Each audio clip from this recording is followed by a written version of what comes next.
some point in our lives, or at least in my case, on a daily basis, have a million of thoughts running around in our head. It's like a bee buzzing and going all over the place. I'm sure you too, you have it too. And when it comes to putting my thoughts down onto paper, it's extremely difficult. I get something like a block. Like there is nothing that goes on in here that gets onto paper, and that's really frustrating. Especially when it comes time to write a speech, write an assignment, be what it is. And that's the reason why we have chosen to help friends helping friends to have this session on how to convert your thoughts to a memorable speech conducted by Toastmaster Tharindu Ameresekere. And he has an impressive portfolio from which I will extract just a smidgen and I will describe that to you. Toastmaster Tharindu is a national and international award-winning speaker. He has 12 years of experience in lecturing and mentoring. He is a CEO, founder of, as well as a founder of 2 organizations, and consulted over 100 organizations in the past 7 years in aspects of HR and branding. He hosts a business talk show on national TV. He is also an author of the book on impromptu public speaking titled Think on Your Feet and Speak Your Mind.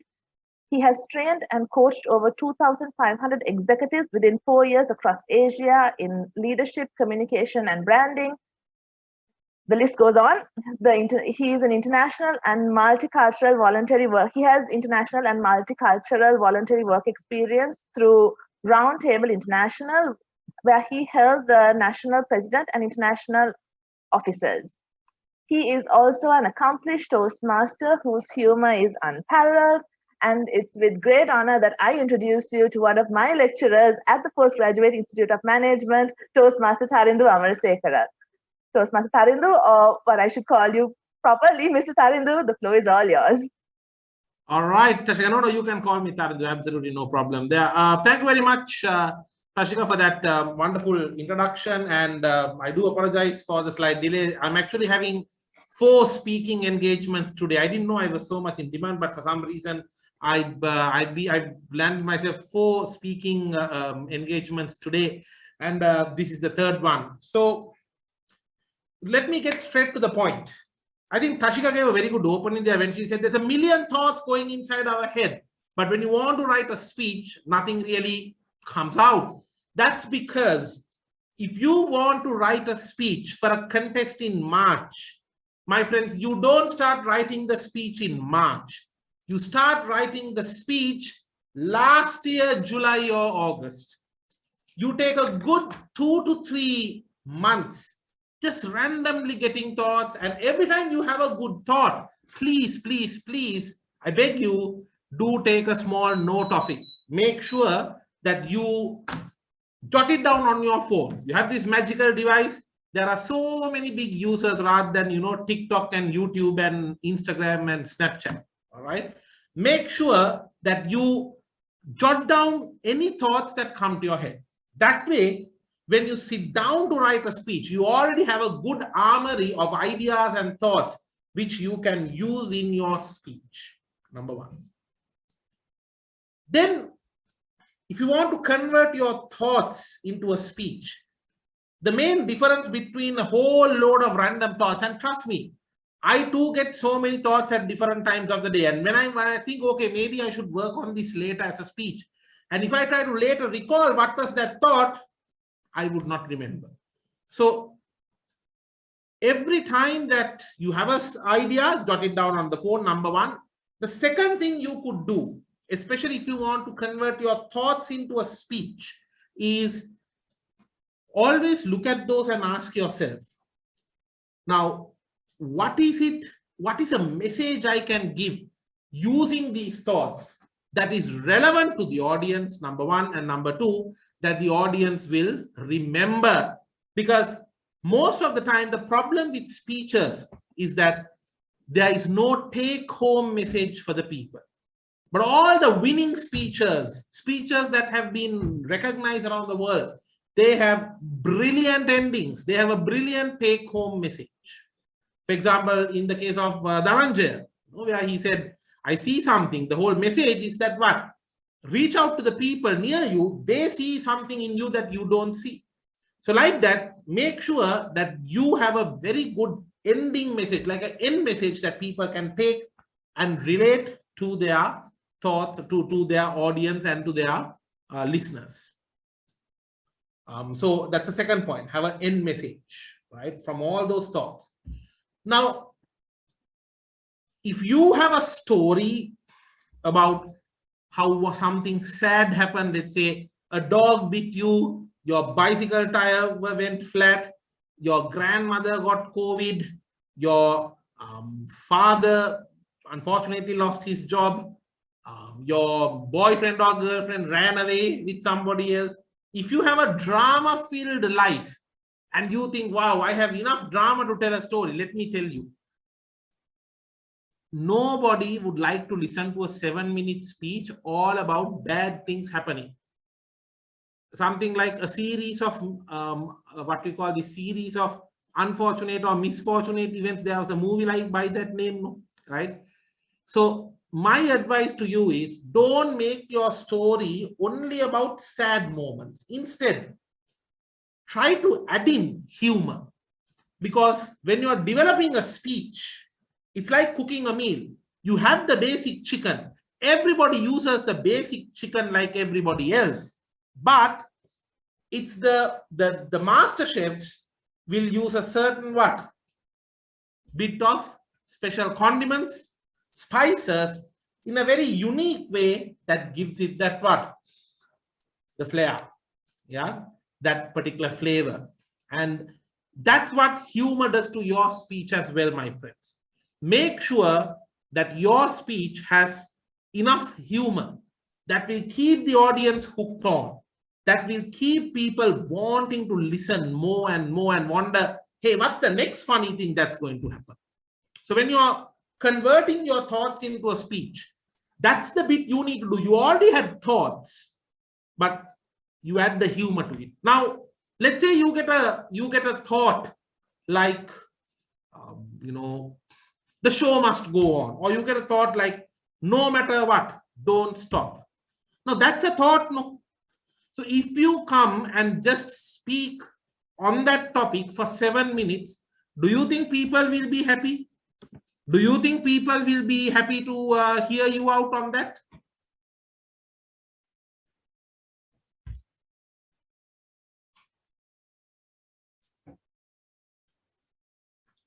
It's a simple question. If you just go on talking theoretical content for 7 minutes and 30 seconds, do you think that people will actually be happy to listen to you? Very unlikely, highly unlikely. You hear me, right? People would not like to do that, because people who don't want to just hear out theoretical content and philosophy, they want to hear a story. So let's say you have some thought. The thought is that we must spend more time with our loved ones. That's a thought. Connect to it with a story. Build up a story around it. If you are having a 7-minute speech, at least 6 minutes should be a story. 30 seconds at the start and 30 seconds at the end can be a little philosophical and just your ideas and so on, right? That's okay, right? That's okay. But make sure that you have a very good story with humor, with interesting things that happen, because that is exactly what people are craving to listen to, what people are craving for and wanting more. So that's another thing, my friends. Make sure you may have a thought, but make sure that you connect stories to that thought. And within those stories at different moments, you can what? You can add humor. Now, tell me a thought that you have had in your mind. Tashika, now you said you have lots of thoughts in your mind. Even some of these recent famous songs was also about thoughts, no? Am I right? Manike mage hite. So hite means what? in my heart, in my mind, thoughts, right? Thoughts. Tashika, tell me a thought you have been having in your mind. The latest thought is, can I submit my project on time? Very good. Now, is it a happy thought or is it a stressful thought? Stressful. Stressful thought. Now, when you came to submit the assignment, get the signatures and all that, those are incidents, right? Did anything interesting happen during those times? Well, Like, for example, what company do you work for? at Link Natural. Link Natural. So Yes. that you all make toothpaste and stuff, right? Yes. Did anything interesting happen? Like, for example, your supervisor asking you for toothpaste? Huh? Yes. So that's an interesting, story which you can add, right? I didn't relate that though. Yes, I agree. Yeah. Now, and then who are the characters in this? That supervisor can be a character. You are a character by yourself. Maybe you have a mother or father, right? Maybe maybe you have, maybe both of them are there and you can relate them to maybe a boyfriend, a girlfriend, right? For you, a boyfriend, of course, but for a girl, for a boy, a girlfriend. Yes. So how do you bring in the characters? What would the Avengers movie be? I presume everybody, most people here would have seen the Avengers. What would Avengers be if it was just Thanos and Iron Man and Captain America, right? More the number of characters, the better, right? So in your stories also, bring out the characters, those thoughts you had in your head, right? For example, if you are thinking, will she say yes to me or not? Now in that girl is a character. Her parents can be a character. Her brother can be a character, right? So, and the more characters you bring in, you realize, hey, there are different angles I can bring to this story, right? There are different angles that that you can bring to this story, right? I had a friend of mine who was mad in love with a girl, and that girl's brother asked him, "Don't you have sisters?" To which he replied, "Ayya, don't you understand that a guy is in love here?" Right? So basically, the more characters you bring in, you can bring different twists. You can bring different angles to it, right? That's also very important. So bring in the characters, build up your story with more characters. And most important thing, when you're converting your thoughts into a speech, you need to have a very clear structure. Let me just share a sample. Can my screen share be enabled, please, by the host?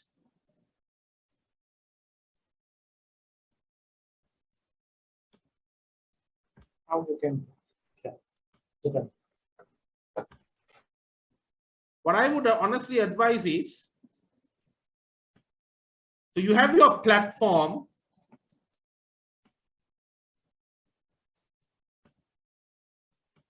So this is your overall thought.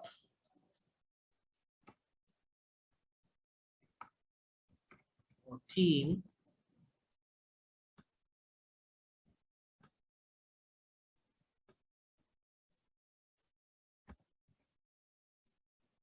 This can be your story 1, story 2, story 3, and then of course at the start and at the end you have a little room for what? You have a little room for the intro and the end. Can you see these little gaps here, my friends? Now, using these gaps, these are opportunities for you to what? Connect your stories with your what? With your main theme. With your main theme. Story 1. Story 2. Story 3. Okay. And then The next thing I want you to keep in mind is that whenever you're delivering a speech, based on your thoughts are good, but sometimes thoughts are long. People can't remember long thoughts. Derive a few punchlines that you can keep throwing during your speech. Dhananjay Hettiarachchi's idea was that people will see things in you that you don't see in yourself. But he never kept on saying, oh, this person said, I am seeing something in you that you don't even you don't know what it is. No, he kept on saying what? I see something in you. I see something in you. He said to me, I see something in you. She said to me, I see something in you. Can you see that? Convert based on your thought, extract and derive a few punchlines which you can easily use in your speech. All right. So my friends, I believe with the time available, that would be my recipe on how we can convert thoughts into a speech. If I have to go through it again, make sure every time something interesting happens, jot it down. Very important. Number 2, always make sure that you have a what? You have good humor in your in your speech that you are delivering. This, when you are developing a thought into a speech, add a take-home message. That's your part, right? That's where your brain really gets to work to figure out what's the end message I want people to remember. What do I want them to really do? How do I want them to really think after they listen to my speech? Bring in characters, introduce humor, bring in dialogues. Very important. And you can have many stories inside one speech, but every story has to connect time and again. It should connect to the main thought, the main theme. And start early. Don't wait until 1 week before the contest. I'll be very frank with you. All right. I started writing my speech last year, August. My club contest is on the 15th of February. Today, after I speak to you all, I have one more event to speak. After that, I'm going to sit down and write the conclusion for my this year's club contest. I haven't been able to get to that. It's so far 2,000 words. So I'll need another 2 to 3 days to bring it down to about 700 to 800 words. All right. So start early, very important. And most important thing, and I want to end with this thought, giving you this thought, make sure you enjoy sharing that thought. Don't talk about that thought because you think the audience will enjoy it. And even if you don't enjoy, if you're not enjoying the thought you're going to share, audience will not enjoy the speech. Pick a thought that really excites you, that gets you out of bed, and you can't stop talking about. Based on that thought, build your speech, and that will help you to discover the true champion in you. Thank you so much for inviting me today. I hope I did justice to the invitation, and I hope you got some ideas on converting your thoughts into a speech. Wishing all of you all the very best. And Tashika, if it's all right, I would like to take